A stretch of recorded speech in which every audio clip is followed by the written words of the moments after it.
There is no force more corrosive to power, more paralyzing to ambition, or more enslaving to the human mind than shame.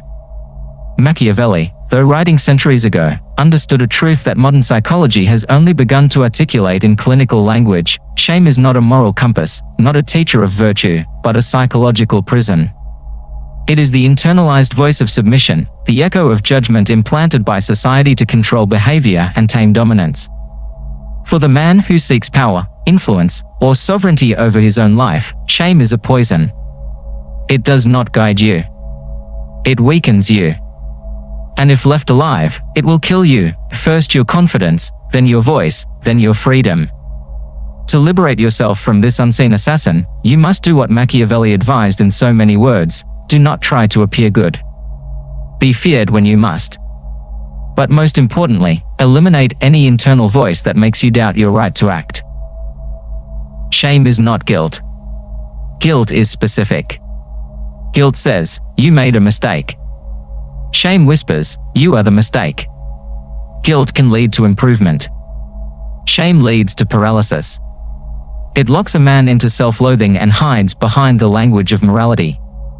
What Machiavelli taught, through his ruthless praise of cunning over virtue, is that internal hesitation kills momentum.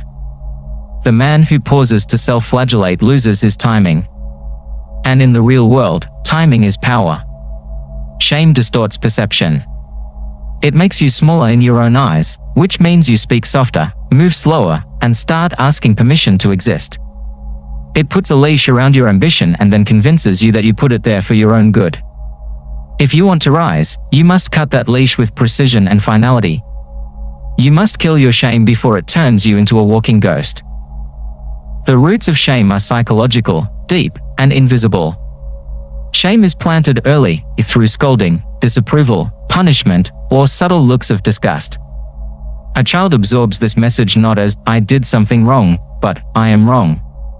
And when that child grows into a man, that seed of shame grows with him, now buried under years of performance, politeness, and moral language.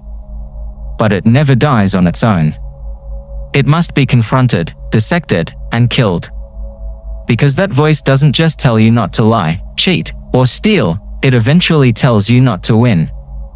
Not to dominate. Not to be too ambitious. It whispers, who are you to lead? Who are you to speak? You're not enough. And then it infects every action. This is not humility. This is internalized control. This is psychological slavery. Machiavelli would say, morality has its place when it serves your strategy. But shame is not morality. It is an internal weapon installed by others, used to weaken your will and make you manageable. Societies raise obedient citizens by teaching them shame. Families raise polite children by using shame as currency. Institutions enforce conformity not through violence, but through internal self-surveillance. Shame becomes the prison guard inside your skull. The man who cannot escape this architecture is not free. He is a puppet. And the strings are invisible. To kill your shame, you must dissect it. Not with emotion, but with strategy. Shame is not an enemy you defeat with kindness or affirmation. It is an enemy you disarm with surgical logic and fearless observation. Ask yourself, where did this shame originate? Whose voice are you carrying inside your head? Was it your father's disappointment? A teacher's humiliation? A society's contempt for your instincts? Track it. Isolate it. And then realize, it was never yours to carry. It was installed. Installed to make you doubt your power, your masculinity, your dominance, your ambition. Installed to keep you in your place. Shame thrives in silence. It festers in the parts of your psyche you never expose to light. Machiavelli would advise, shine the light of strategy on it. Break the illusion that shame protects you. It doesn't. It sedates you.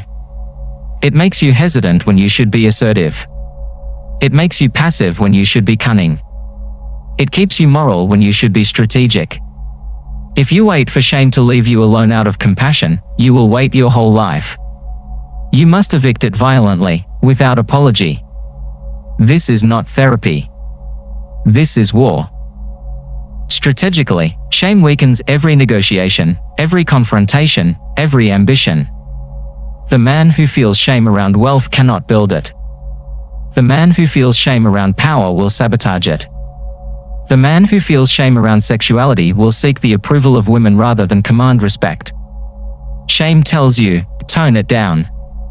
Machiavelli says, if you are to be feared absolutely. Shame says, be nice, even when you're disrespected. Machiavelli says, make an example of one, and you'll control 1,000. The voice of shame will always beg you to appease, to play small, to explain yourself.